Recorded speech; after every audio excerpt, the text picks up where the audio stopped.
오늘도 우리 신년당에 하나님의 말씀으로 충만해지고 또 이 말씀을 통해서 정말 예수 그리스도가 오직 나의 생명이고 구원자 되심을 알아가는 귀한 시간 되시기를 주님의 이름으로 축복합니다. 네, 오늘 말씀은 잠언 17장 1절에서 14절까지입니다. 우리 한 목소리로 합독하겠습니다. 마른 떡 한 조각만 있고도 화목한 것이 제육이 집에 가득하고 다투는 것보다 나으니라. 슬기로운 종은 부끄러운 짓을 하는 주인의 아들을 다스리겠고 또 형제들 중에서 유업을 나누어 얻으리라. 도가니는 은을, 풀무는 금을 연단하느니와 여호와는 마음을 연단하시느니라.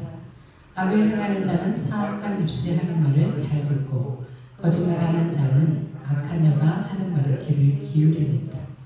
가난한 자를 조롱하는 자는 그를 지으신 주를 멸시하는 자요 사람의 재앙을 기뻐하는 자는 형벌을 면하지 못할 자니라.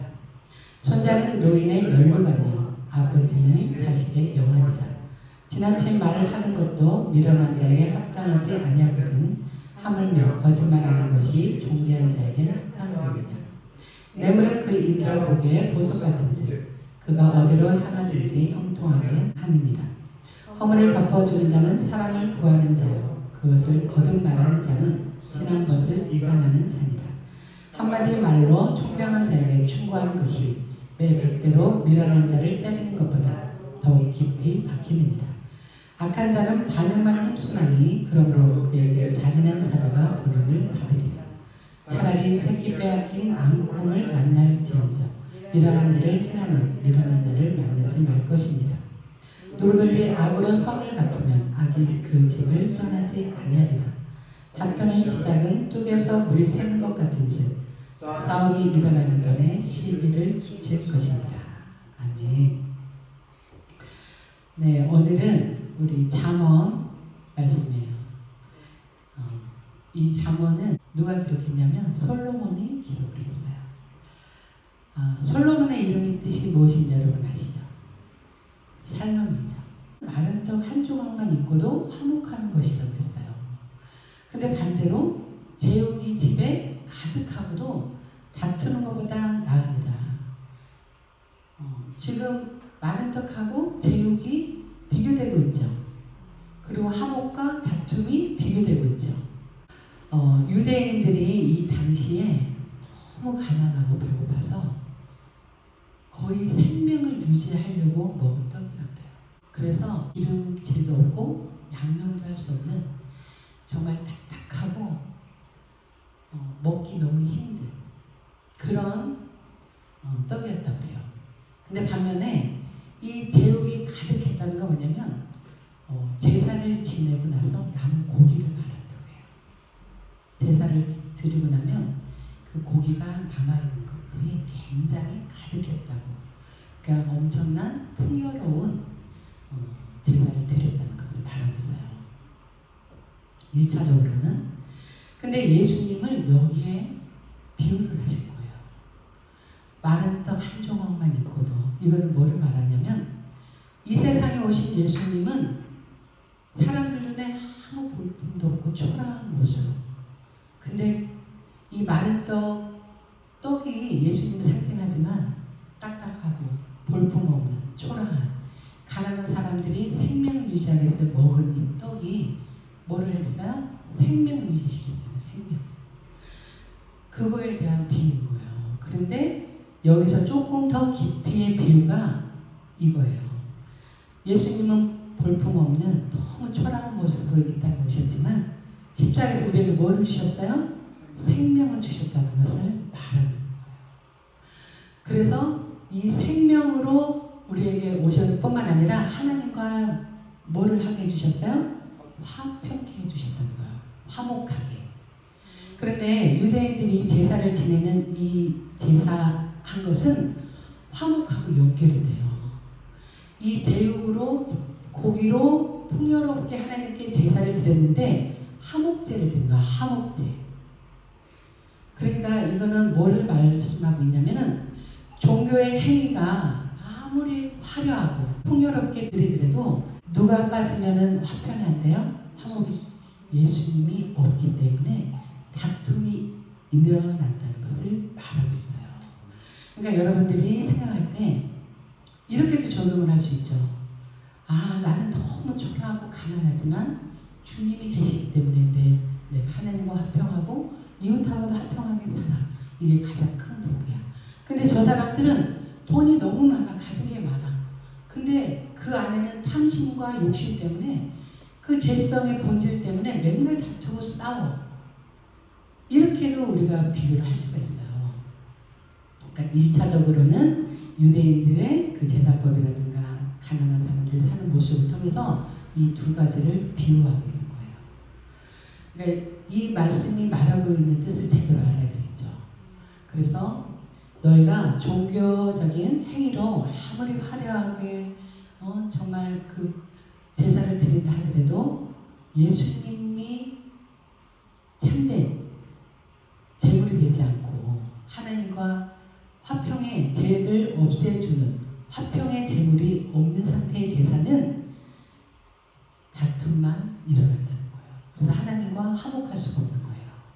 그래서 화목제물로 오신 예수 그리스도를 예표하고 있다고 지금 성경은 말하고 있어요.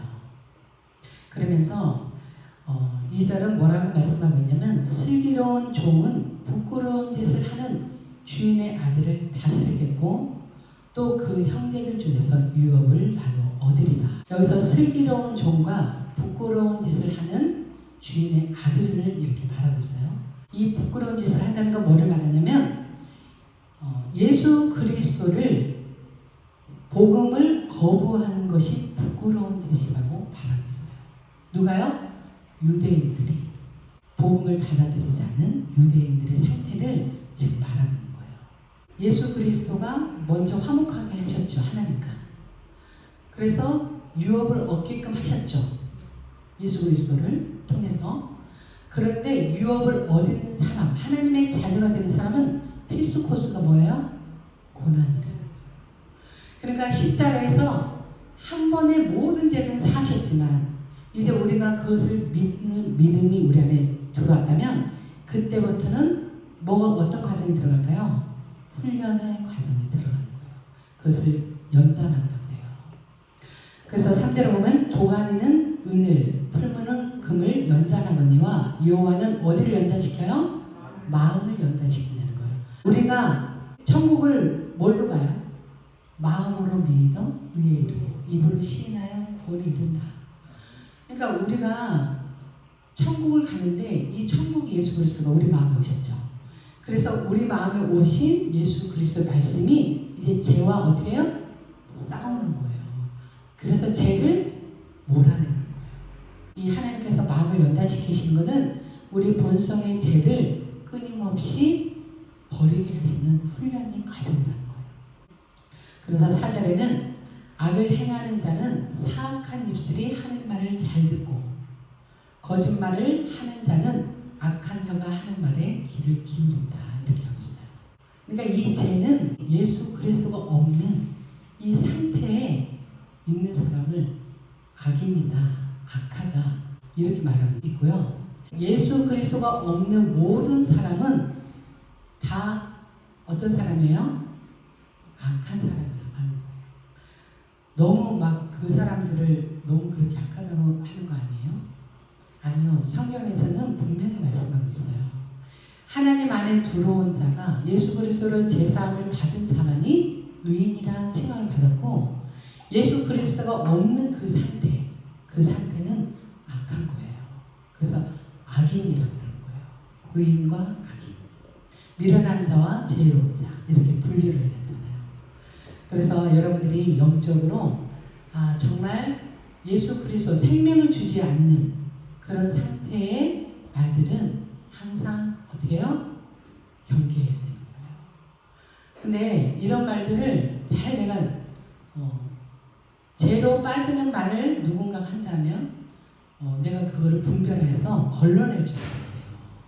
근데 그 말이 죄인지도 모르고 있다면 여러분들은 예수님을 내 안에 모시고 살면서도 이 분별이 없는 거예요. 그래서 누가 말하든지 그냥 그 말에 분별력 없이 그 말을 듣고 있을 수도 있단 말이에요. 그래서 여러분들은 내가 예수님을 믿고 내가 말씀대로 사는 의인의 길, 생명의 길을 걸어가고 있다면 악을 멀리하고 예수님이 없는 그 상태의 사람들의 발에 절대 흔들리지 말아야 되는 거예요. 그러면서 5절에서는 가난한 자를 조롱하는 자는 그를 지으신 주를 멸시하는 자요. 사람의 재앙을 기뻐하는 자는 형벌을 면하지 못할 자니라. 이렇게 말하고 있어요. 저는 그 전에 이 말씀을 저 가난한 사람들을 조롱하면 안 되는구나. 그러면은 그를 지으신 주를 멸시하는 거구나. 왜냐하면 하나님이 가난한 자와 부한 자를 다 창조하셨기 때문에 그 창조주에 대한 모욕이다. 이렇게만 그냥 단순히 생각했거든요. 근데 여기서 말하는 이 가난한 자를 조롱하는 자는 결과가 형벌이잖아요. 그 재앙을 보면 기뻐하는 거. 멸시했다고 그러잖아요. 이 가난한 자는 누구를 말하느냐면은 예수님이 이 땅에 가난한 모습으로 오신 그분을 말씀하고 있어요. 아무것도 보잘것없는 가난한 모습으로 이 땅에 오신 그 예수님을 멸시하는 것. 그리고 이 사람의 재앙을 기뻐하는, 여기에서의 그 재앙은 십자가를 말하는 것이죠. 예수님은 이 땅에 우리에게 생명을 주고 사랑을 주려고 왔는데 이 재앙을 보면서 비웃었던 자들이 누구예요? 유대인들이잖아요. 바리새인들, 대제사장들이 기뻐했다는 거예요. 왜냐하면 예수님이 계속 본인이 하나님의 아들이라고 하니까 신성모독했다 그랬잖아요. 그러니까 이 아들을 저 십자가에서 죽는 게 당연히 자기네가 해야 될 일이라고 생각 기뻐했다는 거예요. 그래서 그 기뻐하는 자들을 형벌을 면하지 못한다는 거예요. 그러면서 손자는 노인의 면류관이요 아벨은 자식의 영환이라. 이거는 어떻게 보면 이제 믿음의 계승으로 인해서 손자가 노인의 면류관이라는 거예요. 아벨은 자식의 영환이라. 그러니까 빛나게 한다는 거예요. 누가요? 아버지가 자식을. 이런 뜻을 갖고 있어요. 여기서 아버지는 하나님 아버지를 말씀하고 있어요. 하나님 아버지가 구원받은 자식으로 인해서 어떻게 해요? 아버지로 인해서 우리가 자식의 영화라고 했잖아요. 꽃처럼 아름답고 빛나한 존재로. 누구 때문에? 하나님 아버지 때문에. 그것을 말씀하고 있어요. 그래서 여기서 지나친 말하는 것은 미련한 자에게 합당하지 않거든 하물며 거짓말하는 것이 존귀한 자에게 합당하겠느냐. 미련한 자와 존귀한 자가 나오죠. 지나친 말이라는 것은 뭐를 말하냐면 십자가보다 더 위에 있는 말을 말해요. 그러니까 나는 모든 것을 다 알아. 근데 우리는 다 아는 존재인가요? 교만의 극치에 있는 상태에 말하는 거. 그런 자가 미련하다는 거예요. 그래서 존귀한 자는 거짓말을 할 수 없다라고 말하는 거예요. 존귀한 자가 누구예요? 예수 그리스도. 그러니까 여기서 말하는 이 거짓말은 미련한 자, 하나님의 생명에서 떠나서 나쁜 길로 인도하는 그것을 거짓말이라고 이렇게 말하는 거예요. 근데 존귀한 자에게 합당하겠느냐, 거짓말이. 존귀한 자 예수 그리스도는 정직만 내시는 분이죠. 그것을 말하고 있는 거예요. 거짓말이 하나님께 어떻게 합당하겠냐. 하나님은 진실하신 분이고 하나님은 정직하신 분이라는 거예요. 그래서 이렇게 비교를 하고 있어요. 이 뇌물은 사람의 마음을 완전히 사로잡아서 이끄는 힘을 말한대요. 그래서 이 방향이 어디로 향하든지 형통하게 하느니라. 그러니까 이 뇌물이 좀 우리가 생각할 때는 부정적으로 생각이 들잖아요. 근데 여기에서 말하는 이 뇌물은 부정적인 의미가 아니라 여기서 보면 형통하게 하는 이라고 했잖아요. 그러니까 형통한다 그러면은 성경에서는 하나님이 나와 함께 하기 때문에 형통하다는 말씀을 쓰거든요. 성경에서는. 그러면은 이 뇌물은 인자복의 보석 같다는 거예요. 보석 같은 즉 그가 어디로 향하든지 형통하게 하느냐. 그러면은 하나님이 우리를 이끄시는 힘이 너무 강해서 함께 하신다. 형통은 그 뜻을 지금 말하는 거예요.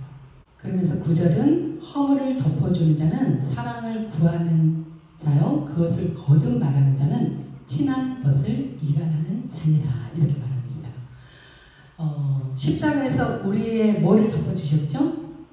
죄와 허물을 덮어주셨어요. 죄는 우리가 하나님의 말씀에 불순종에 대한 대가죠. 그래서 사단으로부터 죄가 들어왔죠. 아담과 하와가 창세기에서부터 죄가 들어왔어요. 죄와 허물은 반역하다 라는 뜻을 갖고 있다는 거죠. 11절에도 보면은 이제 악한 자는 반역만 힘쓰나니 이렇게 나오거든요. 우리가 그렇게 반역했던 사람들이었다는 거예요. 그래서 십자가에서 모든 죄와 허물을 덮어주시는 하나님의 사랑을 말씀하고 있어요. 그것을 거듭 말하는 자는 티난 것을 이간하는 자니라. 그러니까 허물을 덮어주는 것은 십자가의 사랑이고 허물을 거듭해서 말하는 것은 뭐를 말할까요? 율법은 정죄법이죠. 계속 죄와 허물을 말하고 있죠. 그래서 하나님과 우리 사이가 떼어놓게 하잖아요. 이간한다. 이거는 사단이 이간을 하죠. 이간질을 하죠. 사람 사이에서도. 사단의 속성이잖아요. 근데 거듭 말한다는 건 복음으로 들어가지 못하게 한다는 거예요. 내 안에. 그러니까 여러분들이 나는 정말 십자가의 사랑을 깨달았어. 그러면 상대방의 죄와 허물을 어떻게 해야 돼요? 덮어줄 때 사랑을 구하는 자라는 거예요. 사랑을 받은 자라는 거예요. 근데 죄와 허물을 거듭 말하는 건 어때요? 사랑으로 덮어주는 게 아니죠. 그건 율법이잖아요. 계속 정죄의 법이잖아요. 그 상대에게 죄와 허물을 계속 말한다는 건. 그럼 친한 벗과 이간한다는 거잖아요. 예수님은 우리의 벗이라고 하죠. 친구. 사이를 떼어놓는다는 뜻을 갖고 있어요. 이간이라는 게. 그러니까 복음으로 들어가지 못하도록 한다는 거예요. 예수 그리스도의 십자가의 보혈이 여러분들이 모든 죄를 덮었다면 여러분들도 그 죄를 덮어주는 하나님의 사랑을 받은 자로서의 그 삶을 살아가야 되는 거예요. 그래야 예수님이 내 안에서 일하시는 거예요. 그냥 내가 이 몸만 왔다 갔다 하고 내가 영적으로 어떤 찔림이나 어떤 성숙함이나 어떤 깨달음이 없다면 절대 여러분들이 영적으로 성장할 수가 없어요. 내가 이 땅에 살면서 가난한 자, 또 부한 자, 나의 삶을 통해서 십자가를 두고 나는 이런 처지에서 이렇게 살아가고 있는데 내 심령은 어떤 상태인가 이렇게 계속 적용을 하셔야 돼요. 말씀을 가지고. 그럴 때 여러분들이 이 말씀의 능력이 여러분 가운데 임하고 그 말씀이 여러분들의 삶 가운데 나타나게 되어 있어요. 근데 여러분들이 말씀 가지고 실험하고 순종하고 그 길을 가지 않으면 하나님의 말씀 멈춰져 있는 거예요. 살아 역사하신 하나님의 말씀을 체험하려면 내가 그 말씀 속에 들어가야 되는 거예요. 그리고 말씀이 내 안에 들어왔으면 그 말씀이 일하도록 늘 깨었다는 건 뭐예요? 이 말씀에 집중하는 거예요. 집중해서 가야 되는 거예요. 10절에 보면은 한마디 말로 총명한 자에게 충고하는 것이 매 백대로 미련한 자를 때리는 것보다 깊이 박힌대요. 여기서 뭐를 말하냐면 마음이 열린 성도는 이게 충고를 할 때 회개하고 돌아서서 그 마음에 새겨서 한다는 거예요. 근데 미련한 자는 징계를 받아도 그 징계를 받는데도 깨닫지 못하는 상태를 말하고 있어요. 여러분들은 어때요? 말 한마디에도 딱 회개가 되고 찔림이 되나요? 아니면 아무리 충고를 해도 내 고집과 자아가 깨뜨려지지 않고 있나요? 한마디 말만 할 때 잘 들어야 되겠죠? 뭐라 그래 우리가 좋게 말할 때 들어라. 그 충고하는 그 한마디로 그 총명한 자는 돌이키고 회개한다는 거예요. 근데 미련한 자는 어떤 환경에 갔다 이게 고난 가운데 넣어놓고 어떤 상황에서 그 고집과 그 자기의 잘못된 것들을 깨뜨리지 않는다는 거예요. 너무 완고해서 그게 미련하다는 거예요. 이 매 백대는 말을 비유가 매 백대잖아요. 그죠? 그래도 안 꺾어. 밀어내기 때문에. 우리 마음이 다 이랬잖아, 그렇죠? 근데 내 안에 성령이 임하면 그 말씀이 듣고 깨닫는 지혜가 생기죠. 11절에 악한 자는 뭐만 쓴대요? 반역만 힘쓴대요. 어떻게 하면 하나님께로 멀어지고 어떻게 하면 죄짓는 대로 갈까? 그렇게 계속 반역만 힘쓴다는 거예요. 어떤 사람이? 악한 자가. 그러므로 그에게 뭐가 보내진대요? 잔인한 사자가 보내요. 이거는 심판을 말하기도 하거든요. 그러니까 잔인한 사자 누가 올까요? 잔인한 사자. 6월절 어린 양의 사건이 출애굽에 나오잖아요. 그 죽음의 사자가 지나가야 되잖아요. 근데 죽음의 사자가 어디를 피해서 가죠? 어린 양의 피 바른 곳만 피해서 가죠. 근데 피가 바르지 않는 곳은 어떻게 해요? 죽음의 사자가 다 들어가서 죽잖아요. 그렇죠? 그러니까 잔인한 사자, 죽음의 사자 심판을 받고 있어요. 왜냐하면 하나님의 길로 가지 않고 계속 반역 거꾸로 반대쪽으로 힘쓴다는 자잖아요. 어떤 자가요? 악한 자가. 그런 자에게는 반드시 심판이 이른다는 것을 말하고 있어요.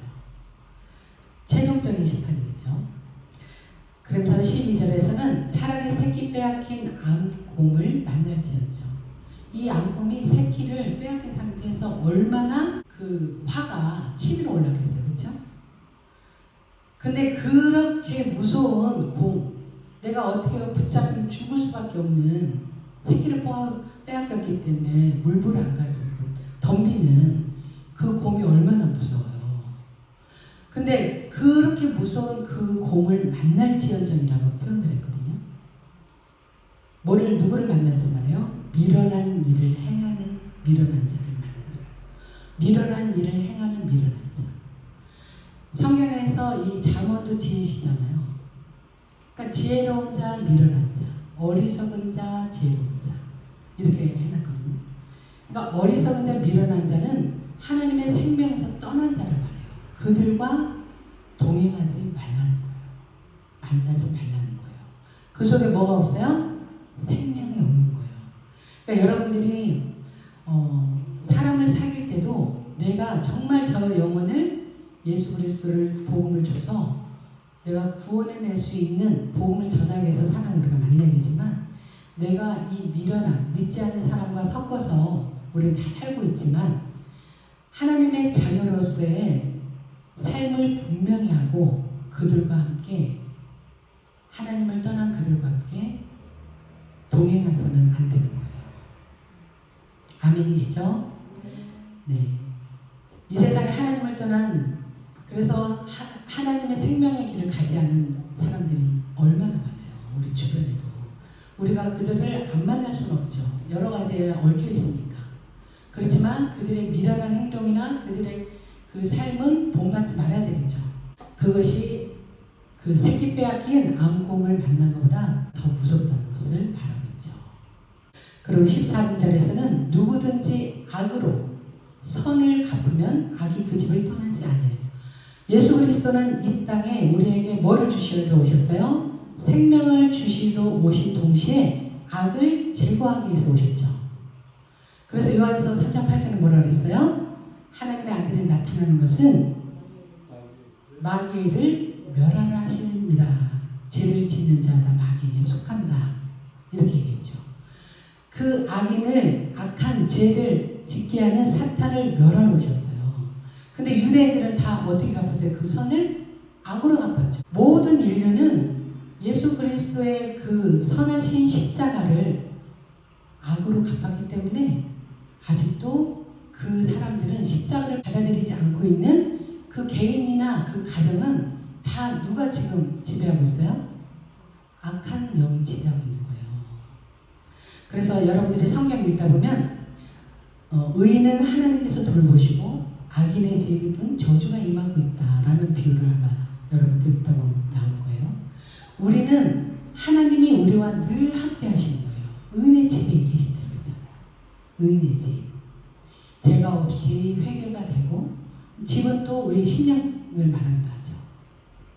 하나님을 믿는 가정이 있었고요. 또 믿지 않는 가정이 있었어요. 근데 두 사람이 친분이 있다 보니까 서로 사업을 하기로 한 거예요. 그래서 서로 돈을 내고 사업을 했는데 믿지 않는 쪽이 돈이 더 많아서 돈을 더 투자를 한 거예요. 믿는 사람은 돈이 이제 이 사람보다 적어서 적게 투자를 하고 그래서 사업을 했는데 자기가 많이 투자했으니까 이 사람이 갑이잖아. 그렇죠? 이쪽에서 봤을 때 이거 아닐 것 같은데 이렇게 말해도 아니야 이렇게 해. 이 사람 더 많이 투자했으니까 아예 그리고 계속 했대요. 그리고 이제 거기서 얻은 이제 수입이 이렇게 생기면 내가 많이 투자했으니까 당연히 많이 갖고 오는 건 괜찮죠. 근데 그 이상으로 가져간 거예요. 그러니까 이 사람은 속이 상해 안 상해요? 속이 너무 상하고 너무 부당한 거예요. 그래서 계속 기도를 했대요. 그 사람을 축복을 해줬대요. 그랬는데도 이 사람은 계속 더 완악해져가지고 점점 자기 쪽으로 더 많이 수입을 갖고 가더라는 거예요. 그래서 이 사람이 너무 속상하고 힘들어서 가서 말을 할까? 몇 번이나 이렇게 말하고 싶은 게 있었는데도 참았대요. 참고 하나님께 기도만 했대요. 오히려 그 사람을 불쌍히 여겨달라고. 예수님을 모르니까 저렇게 한다고. 그러면서 계속 기도를 했대요. 그리고 시간이 계속 흐르고 이제 얼마를 흘렀는지는 저는 모르겠는데 그 대목 들은 게 제가 딱 오면서 이 말씀이 생각이 나서 얘기를 해주는 거예요. 근데 어느 날 이 사람이 연락이 없더라는 거예요. 이렇게까지 연락이 없을 사람이 아닌데 그래가지고 그 부인한테 전화를 했대요. 그랬더니 우리 남편 얼마 전에 장례 치렀어요 이러더래요. 그래서 너무 놀래가지고 왜 근데 연락을 했어? 아무한테도 안 했대요. 어떻게 해서 돌아가셨냐 했더니 산에 갔는데 보이지 않는 진드기? 산행 진드기라고 하죠. 그게 물려서 병원에서 응급처치를 하고 아무리 해도 살아나지 않고 죽었다는 거예요. 그래서 물론 이 말이 거기하고 맞는 건 아니긴 한데 제가 거기에서 뭐를 깨달았냐면 어쨌든 믿는 사람은 그 사람을 위해서 축복하고 기도했잖아요. 근데 그 사람은 계속 믿는 이 사람을 힘들게 했잖아요. 이게 다 영적인 원리인 거예요. 그러니까 우리가 예수님을 안 믿으면 다 받아야 될 저주예요. 근데 그 사람은 이 사람한테만 나쁜 짓을 한 게 아니라 나쁜 짓을 너무 많이 해갖고 장례식장에 연락을 못했대요. 사람들 창피해가지고. 왜냐면 사람들 와서 뭐라 그러겠어요. 잘 죽었다 그럴 거 아니에요. 누가 오겠어요. 그렇게 못되게만 하고 살았으니까. 돈밖에 모르고 그렇게 살았대요. 아무튼 그래서 결론은 그렇게 해서 돌아가셨다 그 얘기를 하길래 아이고 그 사람이 참 빨리 예수님 보고도 많이 전했다고 하더라고요. 근데 받아들이지 않았다고 해요. 그러니까 우리는 이 죄를 갖고 있고 죄가 쌓이면 끝내는 죄의 결과가 반드시 오게 돼 있어요.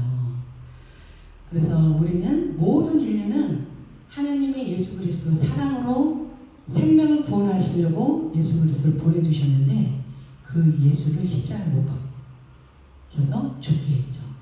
그래서 악으로 선을 갚았다는 거예요.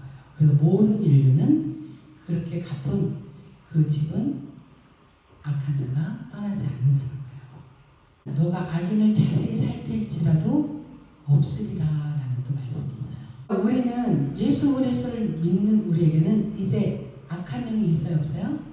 없죠. 우리 안에 성령이 충만하기 때문에. 예.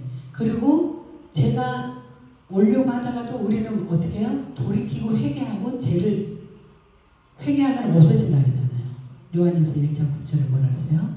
너가 죄가 있다 하면 하나님이 미쁘셔서 너 죄 없어 라고 해주신다 그랬잖아요. 그래서 우리의 회개의 고백이 굉장히 중요한 거예요. 그래서 우리는 매일매일 마음에 오는 죄, 또 내 생각으로 오는 거, 행동으로 하는 죄를 날마다 회개하는 것밖에는 살 길이 없어요. 그래서 여러분들 우리 마음속에 죄가 완전히 제거된 게 아니라 죄가 꿈틀꿈틀 올라올 때 많죠.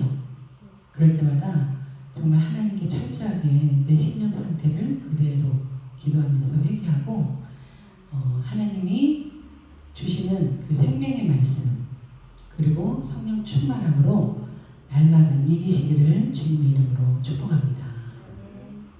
이 오늘 처음에 했던 1절 말씀처럼 마른 떡 한 조각으로 비유하신 예수 그리스도가 우리 안에 계실 때 하나님과 화평하고 이웃 관계도 화평하게 될 줄 믿습니다. 근데 이 화평이라는 것은 제가 있는 상태에서는 화평할 수가 없어요. 여러분들이 마음에 제가 있다면 하나님과 화평할 수 없고요. 여러분들 마음속에 제가 있다면 아까 9절 말씀처럼 허물을 덮어주는 사랑이 없기 때문에 화평할 수가 없어요. 그러니까 여러분들이 예수 그리스도가 우리에게 화평하게 함으로 오셨잖아요. 먼저 하나님과 나와의 화평, 그리고 이웃 간의 화평. 그거를 내가 정말 매일 이루고 살고 있는지 그거에 대한 일주일 동안에 그거와 싸워서 나는 화평한 자로 사랑을 구하는 자로 허물을 덮어주는 십자가의 사랑으로 내가 살아가고 있는지를 점검하면서 한 주간 동안 승리하는 저와 여러분 되시기를 주님의 이름으로 축복합니다.